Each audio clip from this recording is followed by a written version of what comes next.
Hello बच्चे, आप सभी कैसे? उम्मीद और आशा करती हूँ कि आप लोग अच्छे होंगे। आप लोग मेरे चैनल को लाइक, वीडियो को सब्सक्राइब कीजिए ताकि आप लोग के लिए अच्छी अच्छी वीडियो बना सकूँ। चलिए हम लोग हिंदी साहित्य से संबंधित कुछ प्रमुख क्वेश्चन पढ़ते हैं। दंडी किसके लिए प्रसिद्ध है? दंडी किसके लिए प्रसिद्ध है?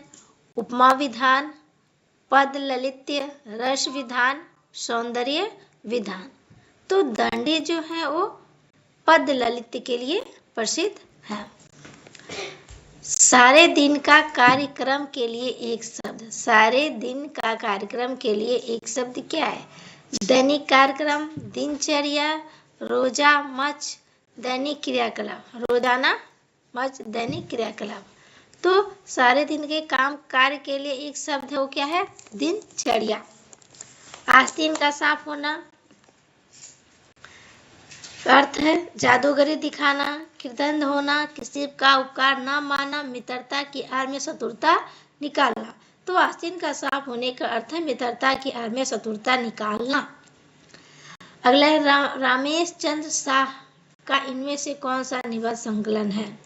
समांतर, वागार्थ, शैतान के बहाने उपयुक्त सभी। तो रमेश चंद्र शाह का जो निबंध है समांतर, वागार्थ, शैतान के बहाने उपयुक्त सभी। साहित्य शिखर किसका निबंध श्रृंखला है?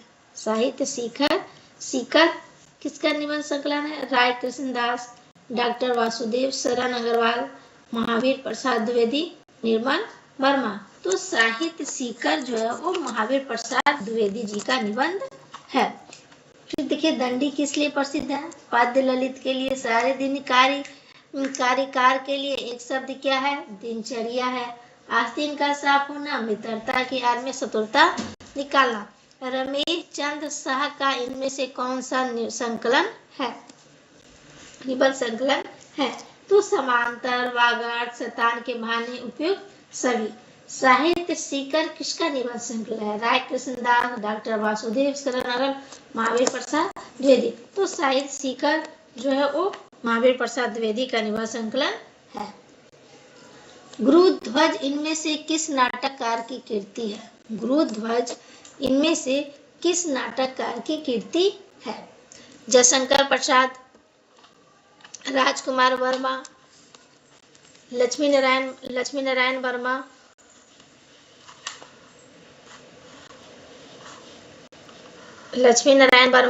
लक्ष्मी नारायण लाल। तो गरुड़-ध्वज किसकी नाटक कीर्ति है? तो गरुड़-ध्वज जो लक्ष्मी नारायण वर्मा की नाटक कीर्ति है। कबूतर खाना किस एकांकीकार की रचना है? कबूतर खाना किस एकांकीकार की रचना है? तो आपका क्या है? विनोद रस्तोगी, जगदीश चंद्र माथुर, रामकुमार वर्मा और सत्येंद्र सरल।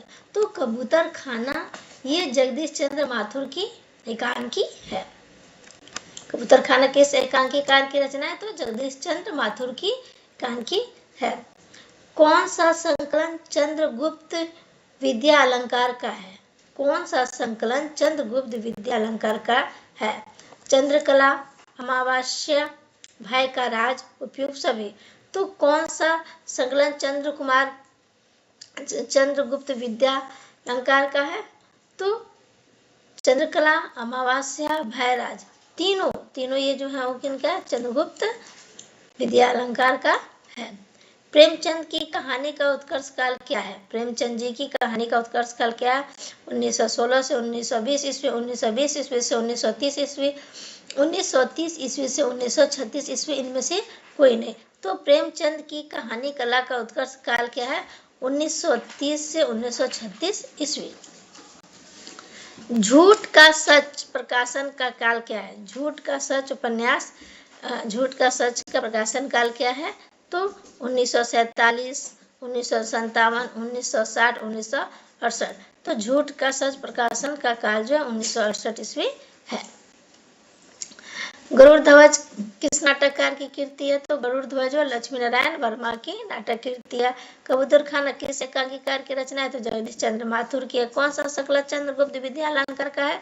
तो उपयुक्त सभी। चंद्रकला, अमावास्या, भय का राज, सभी। प्रेमचंद की कहानी का उत्कर्ष काल क्या है? प्रेमचंद की कहानी का उत्कर्ष काल 1930 से 1936 ईस्वी है। झूठ का सच का प्रकाशन काल कब हुआ था? तो 1968 ईस्वी में हुआ था।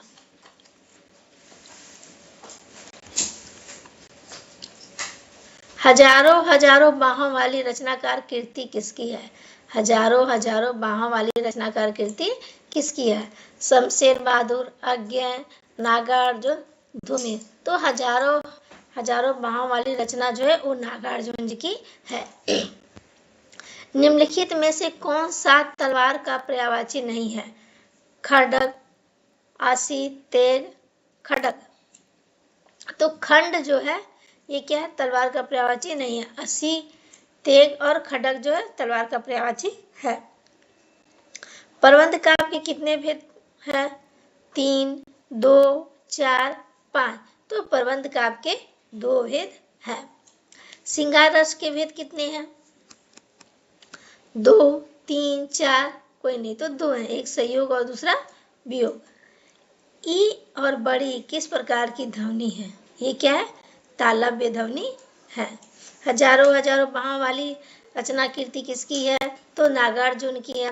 तलवार का पर्यायवाची नहीं है। खड्ग तलवार का पर्यायवाची नहीं है। प्रबंध काव्य के कितने भेद होते हैं? प्रबंध काव्य के 2 भेद होते हैं। श्रृंगार रस के कितने भेद होते हैं? तो 2 होते हैं। ई और ई किस प्रकार के ध्वनि है? तो तालव्य ध्वनि है।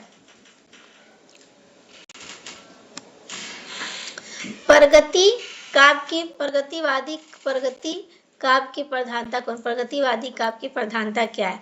भावनाओं और गीतात्मकता की, संगीतात्मकता की, प्राकृतिक चित्रण के उपयोग में से कोई नहीं। तो जो है प्रगतिवादी काव्य की प्रधानता क्या है? भावनाओं और गीतात्मकता। प्रगतिवादी काव्य की प्रधानता क्या है? भावना और गीतात्मकता। उपन्यास एवं कहानी में मूल अंतर क्या है? उपन्यास और एवं कहानी में मूल अंतर क्या है? विषय निरूपण की, आकार प्रकार की, पात्रों की विधानता की। तो उपन्यास एवं कहानी में मूल अंतर क्या है? विषय निरूपण की। उपन्यास एवं कहानी में मूल अंतर क्या है? विषय निरूपण का। नंद दुलारे वाजपेयी किस प्रकार के आलोचक हैं? नंद दुलारे वाजपेयी जी किस प्रकार के आलोचक हैं?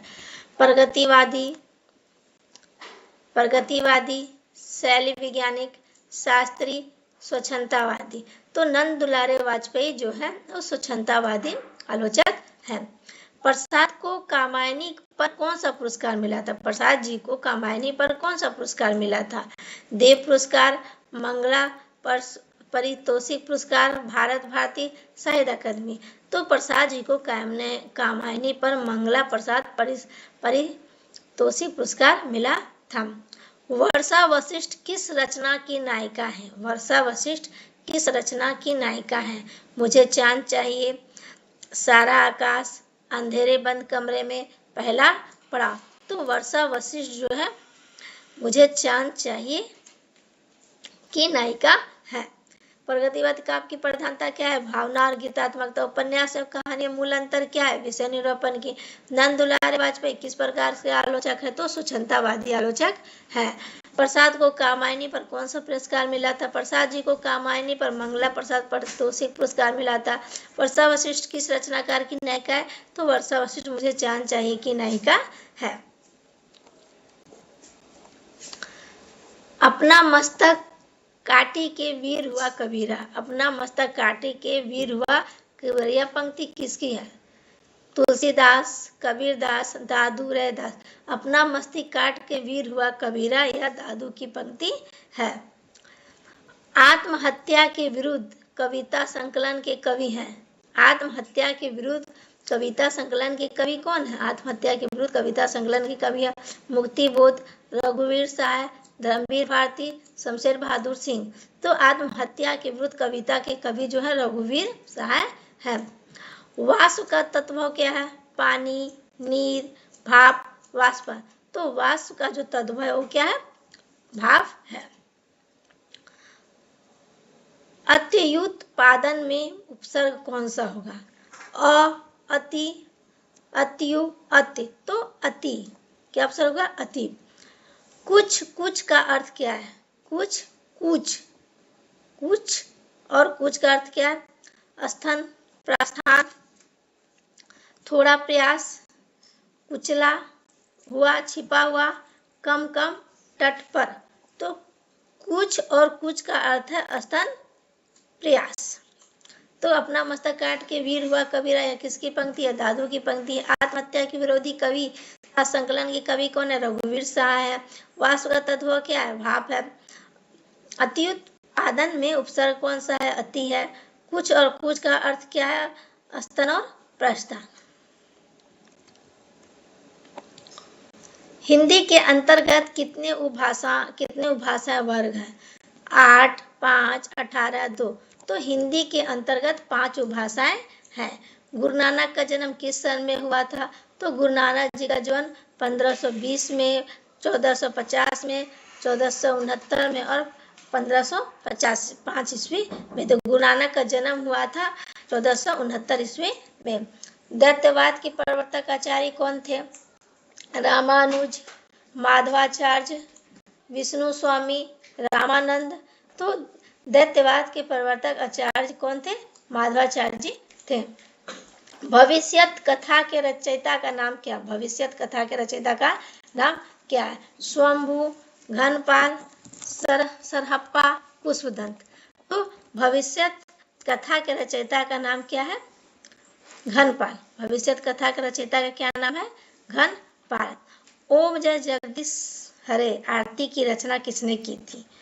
सरदाराम फुलेरी, गजानंद, विश्वनाथ, हरिहर स्वामी। तो ओम जय सगदी जो आरती है, इसकी रचना सरदाराम फुलेरी जी ने की थी। हिंदी के अंतर्गत कितने उपभाषाएं वर्ग है? तो 5 है।